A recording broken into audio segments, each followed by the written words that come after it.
Olá a todos, episódio 4 de Yehoshua, da temporada de Josué. No último episódio a gente falou da entrada na terra de Israel, certo? Eles atravessaram o Rio Jordão, entraram em Israel, agora eles dormiram, acamparam em Gilgal, lá eles botaram as 12 pedras como um monumento histórico, e agora eles precisam fazer uma coisa, o quê? Durante os 40 anos, o povo de Israel ficou 40 anos caminhando no deserto. Aqui todo mundo é uma geração nova, não é a geração que nasceu no Egito, e sim a geração que nasceu no deserto, que está agora aqui. Essa geração que nasceu no deserto, devido ao perigo da viagem, eles não fizeram Berit Milá, eles não fizeram a circuncisão, certo? E agora eles precisam fazer a circuncisão. Eles acabaram a viagem, né? Eles ficaram viajando por 40 anos no deserto, mas agora chegaram na terra de Israel e a primeira coisa que devem fazer após atravessar o Rio Jordão é o Brit Milá. O Brit Milá em todos aqueles que não fizeram, que é basicamente todo o povo, né? O Yoshua, ele sim já tinha nascido em Mitzrayim, no Egito, então ele já tinha o Brit Milá, mas todos os outros vão fazer. Então, eles fazem lá em Gilgal um Brit Milá em massa, circuncisão de todos os homens, e pegam lá pedras afiadas e fazem circuncisão de todos os homens. Isso a gente está no capítulo 5 do livro de Josué, certo? Ok. Então, eles fazem o Brit Milá, se repousam, param para recuperar e agora tem que se preparar para uma nova... o que eles vão fazer? Eles atravessaram no dia 10 de Nissan. O que tem que fazer logo perto daí, logo depois? Dia 14 de Nissan, eles vão comemorar o Pesach, vão fazer o Korban Pesach, o sacrifício de Pesach, né, para comemorar a saída do Egito, é feito no dia 14 de Nissan. Então, eles chegam em Israel no dia 10 de Nissan, passam pelo Brit Milá, eles passam por um processo de recuperação, e no dia 14 de Nissan à noite, eles se preparam, fazem o Korban Pesach, cada um traz um carneiro, certo? Fazer o Korban Pesach, onde reconta a história da saída do Egito, de novo, conectando a entrada de Israel com a saída do Egito. A gente demorou 40 anos para chegar, na verdade deveria ter sido bem menos, no final demorou 40 anos para chegar desde o Egito até Israel, mas está conectado. Não é uma nova geração, mas essa geração está conectada com a geração passada e eles fazem realmente na noite de 14 o Korban Pesach. Aí no dia seguinte acontece uma coisa muito interessante, eles começam a comer da safra local, eles começam a pegar o produto da terra. E nesse dia, fala o Tanar, que para de vir o man. Né? Até aí o povo de Israel estava comendo aquela comida que era providenciada por Deus. Deus dava para eles o man, a comida divina, certo? Deus dava para eles o man durante os 40 anos do deserto, eles comeram man.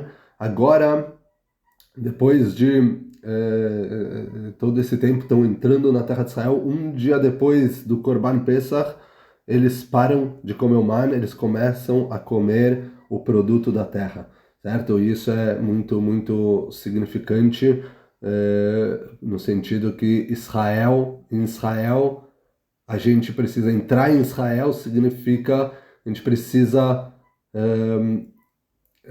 plantar, a gente precisa agir, a gente precisa fazer a nossa própria comida.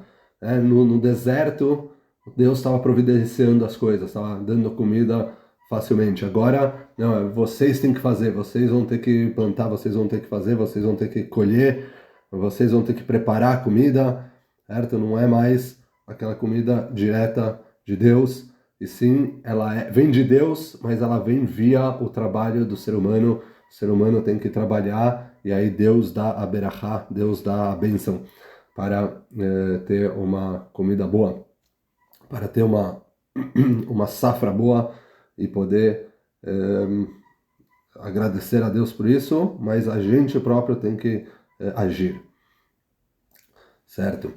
Então, aqui é o final de um ponto, agora começa uma nova etapa, e Yoshua começa a rondar, eles já se prepararam, estão acampados em Gilgal também, já fizeram o Korban Pesach, já fizeram o Brit Milá, agora Yoshua começa a ver os preparativos para a próxima etapa. A próxima etapa é conquistar a terra de Israel, certo? Mas por onde eles vão conquistar a terra? Como a gente falou com os espiões que Yoshua mandou, o início é a cidade em Jericó. A cidade de Jericó é a grande cidade dessa área onde eles estão agora, a área do Vale do Jordão, né? Para quem já esteve nessa área, você tem a parte bem montanhosa, certo? Então, se você está indo de Jerusalém, para quem vai de Jerusalém para o Mar Morto, isso é bem aparente quando começa a descer as montanhas, e aí desce bem fundo, tem o grande vale que conhecido como Vale do Jordão, que segue todo o Jordão, desde o Kinneret até, na verdade, até o norte de Kinneret também, mas eles seguem ao sul até o Mar Morto. Essa é uma parte bem está bem abaixo do nível do mar, certo? Ela é bem baixa, e lá tem um vale, certo? E a cidade principal, e é nessa área que o povo de Israel atravessou o Jordão, certo? E eles estão próximos a Jericó, a cidade principal da área, a principal o principal forte da área é a cidade de Jericó, e é a primeira conquista que eles vão ter que fazer é a cidade de Jericó. Então, Yoshua está rondando a cidade para ver como eles vão atacar. E, de repente, no meio tá andando por ali, ele tem uma visão. Yoshua, ele vê uma pessoa com uma espada. E aí ele se assusta, fala: quem é você? Você é nosso amigo ou nosso inimigo? E aí essa pessoa com a espada responde: eu sou o anjo de Deus, eu sou o ministro de guerra de Deus. É um anjo da guerra de Deus, e é uma visão, uma profecia que Yoshua está tendo, e esse ministro da guerra de Deus, esse homem, ele tem uma mensagem para Yoshua. Esse anjo, ele tem uma mensagem para Yoshua. Qual que é a mensagem para Yoshua? Ele primeiro fala para Yoshua tirar o sapato. Ele fala: você está em terreno sagrado, você está Adumat Kodesh, assim, né? E também é igual a Moshe Rabbeinu. Moshe Rabbeinu passa basicamente pela mesma situação quando ele conversa com Deus no arbusto que estava pegando fogo, mas não estava sendo consumido. Ele também é pedido para retirar o sapato. Aqui também mais um paralelo de Yoshua com Moshe Rabbeinu, certo? Então esse anjo fala para ele primeiro tirar o sapato, e agora ele vai explicar como que Yoshua vai fazer o ataque para Jericó. Esse anjo vem com essa mensagem, essa é a visão de Yoshua. Como que você deve atacar Jericó. Aqui é importante quem lê o Tanakh, para quem está lendo, aqui de repente tem uma quebra de Perek, mas essa quebra de Perek está posta no lugar errado. Aqui de repente fica o capítulo 6, só que essa quebra de Prakim, essa quebra de capítulos foi feita erroneamente, como a gente já falou anteriormente. Esses capítulos foram feitos por um grupo de cristãos, certo? Feito pelo cristianismo, e muitas vezes não confere exatamente com a leitura. Eles foram, ou seja, esses capítulos foram postos bem depois, certo? No